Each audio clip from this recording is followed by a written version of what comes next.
This is a Beaudry 400-pound power hammer, mechanical hammer, and it's developed a problem in the inside of the hammer.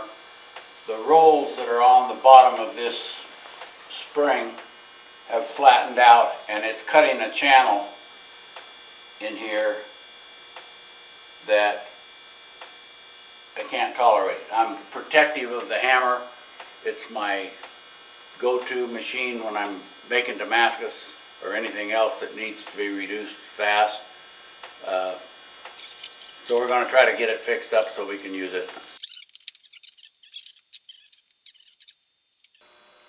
So this is the groove that has been worn in the casting as that roller has been failing. It's worn in about 60 thousandths, worst case. Not bad at all. That casting doesn't even know that it's been hurt, which is really a very, very heartening thing. We don't have to build that up. We don't have to smooth it up. This is the one off the right side of the hammer, and it's intact, perfect. This is the left one that we were concerned about. This isn't going to be near as big a project as we thought because we've already got them out, and it was just minutes into it. And it's profoundly worn. It should be round all the way. Now we're going to go make another one in the lathe. There's one. I gotta go get a different chuck. Now I don't know exactly when this power hammer was built. I'm going to guess, Cy can correct me later, but probably in the 20s. Maybe 30 years before the lathe was built, which Cy's using to repair that power hammer. This sort of leads to a philosophy about using old equipment. Old tools are wonderful, but you have to be aware that with an old tool, the odds are that you're not going to have an instruction manual, that replacement parts are no longer available, and if you can find them, boy, are they going to be expensive, and that even getting to know the rhythm of the machine and the processes and the idiosyncrasies and the weaknesses and the strengths of that old girl is going to take you a while. This is illustrated pretty well by the fact that when Cy went back to Oklahoma City to get it, it was in a shop being sort of ignored and avoided by a bunch of younger smiths and fabricators, because the old guy who had run it for years and loved it better than any other tool had retired.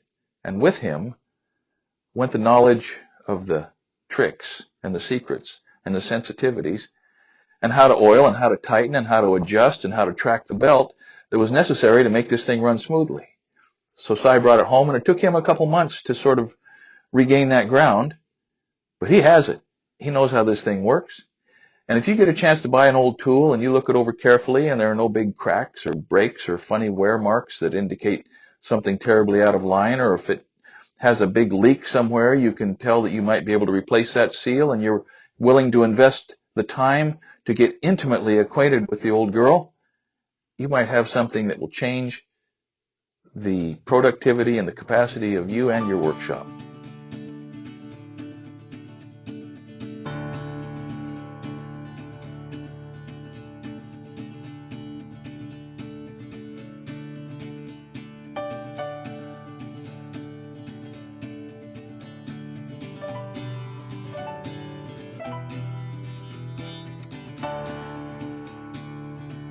One of the really incredible things about Cy's shop is the wide variety of things that can be done here.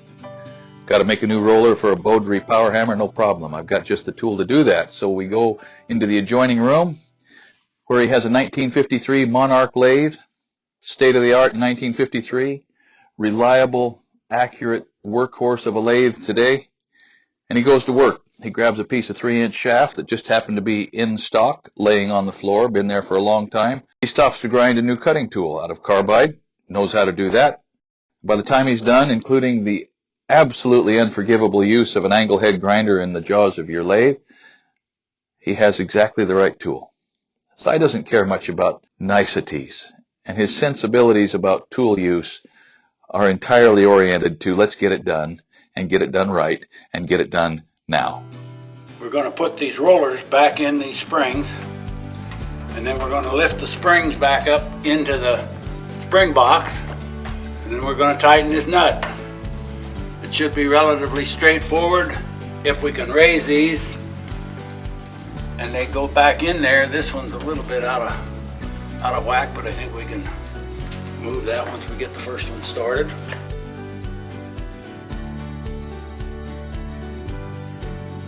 So we're having a little difficulty getting a camera angle so you can see what's going on, but the new rollers go right in here.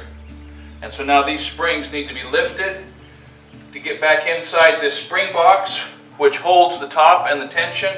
We'll tighten down those big plugs, hold the springs out against the inside of the casting, and have this old girl back to running.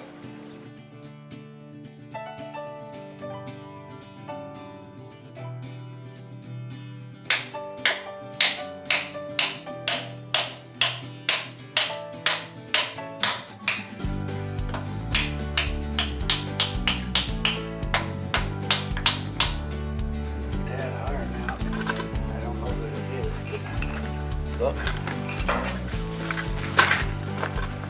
I didn't mean with a damn camera. I know.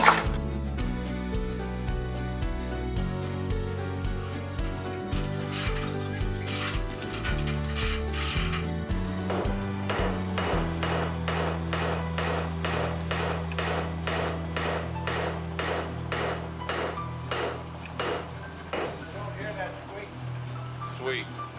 Solved.